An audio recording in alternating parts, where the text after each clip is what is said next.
श्री भूपेंद्र भाई पटेल भारतीय जनता पार्टी गुजरात प्रदेश के अध्यक्ष और संसद में मेरे साथी श्री सीआर पाटिल, राज्य सरकार के मंत्री भाई मुकेश भाई, भारतीय जनता पार्टी के लाखों कार्यकर्ता, विभिन्न योजनाओं के सभी लाभार्थी भाई बहन और सूरत जिले के मेरे प्यारे भाइयों और बहनों, आज सूरत में एक तरह से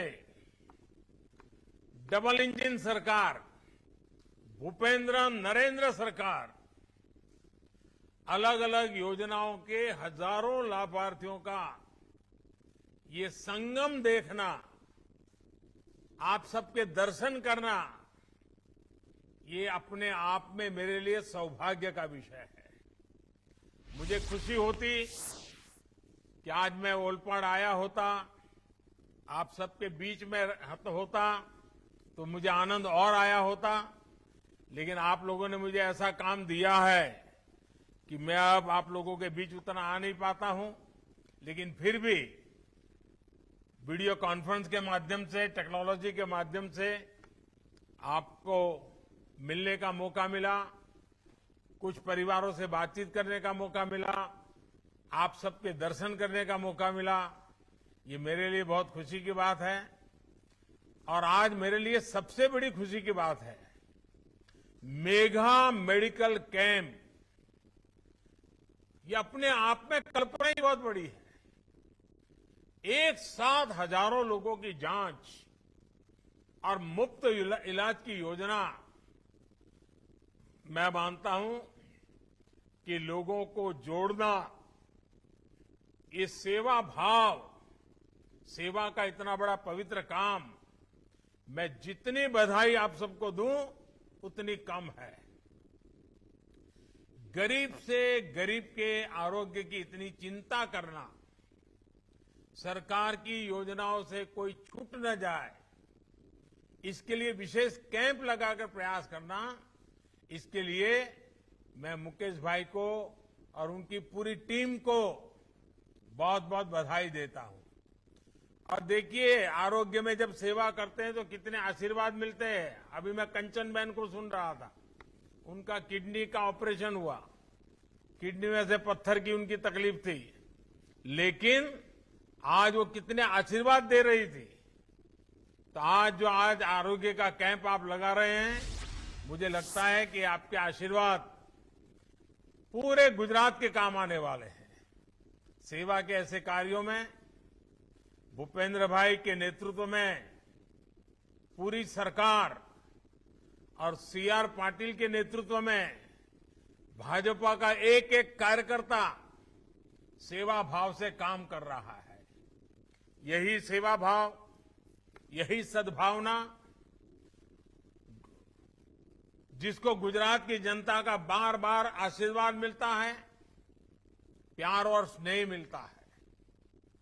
आज इस मेडिकल कैंप में भी भाजपा के प्रति गुजरात के लोगों का ये स्नेह है। मैं दूर दूर तक देख रहा हूं यहां टीवी पे, मेरी नजर जहां पहुंचती है लोग ही लोग हैं।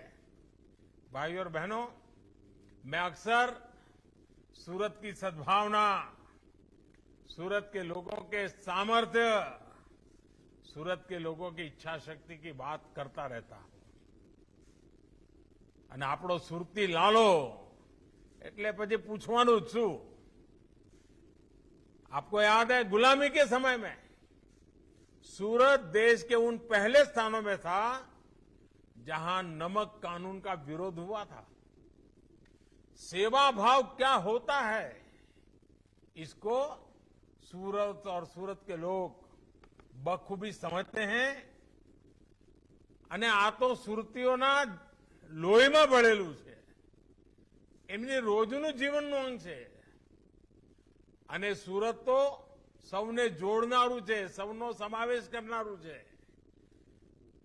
અને સુરતમાં આવે માણસ એટલે સુરતી જ બની જાય. એની બોલી બદલાઈ જાય, એનું ખાનપાન બદલાઈ જાય, એ ગમે ત્યાંથી આવ્યો હોય. આ સુરતના પ્રેમની તાકાત છે. गरीब हो, दलित हो, पिछड़े हो, आदिवासी हो, श्रमिक हो, व्यापारी हो, कारोबारी हो, अन्य राज्यों से आए हुए लोग हो, सभी मिलकर सूरत की प्रगति की बागडोर संभालते हैं. लाल किले से मैंने जिन पंच प्राणों की बात की थी, उनमें से एकता का 5 प्राण, जो मेरा 5वां प्राण था, जिसके मैंने उल्लेख किया था, देश की एकता, आज सूरत के अंदर हम देखेंगे. सूरत के रग रग में एकता का भाव है और इसलिए सूरत का मेरे हृदय में बहुत विशेष स्थान भी रहा है. भाई और बहनों, बाढ़ और महामारियों ने अनेक बार सूरत की परीक्षा ली है, लेकिन सूरत में एकजुटता के आगे कोई भी चुनौती टिक नहीं पाई है. महामारियों के नाम पर सूरत के विरुद्ध अपप्रचार की कोशिशों को भी हमने मिलकर नाकाम किया है. सूरत ने मुझे जितना सहयोग और आशीर्वाद दिया है, उसे मैं कभी नहीं भूल सकता. मुझे याद है जब बरसों पहले तापी में बाढ़ आई थी, तो मैंने युवाओं को में से मिलकर सूरत को फिर से संवारने का आग्रह किया था. देखते ही देखते सूरत के युवा सड़कों पर निकल पड़े थे. उन्होंने साफ सफाई का जिम्मा अपने ऊपर ले लिया था.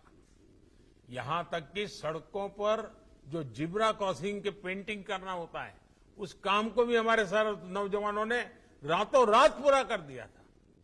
साथियों, बीते दशकों में इस पूरे क्षेत्र की विकास यात्रा में मुझे सूरत से के अनेक वरिष्ठ नेताओं, सहयोगों का साथ और आशीर्वाद मिला है. और जब सूरत की बात आए तो अनगिनत हमारे साथियों की याद आना बहुत स्वाभाविक है.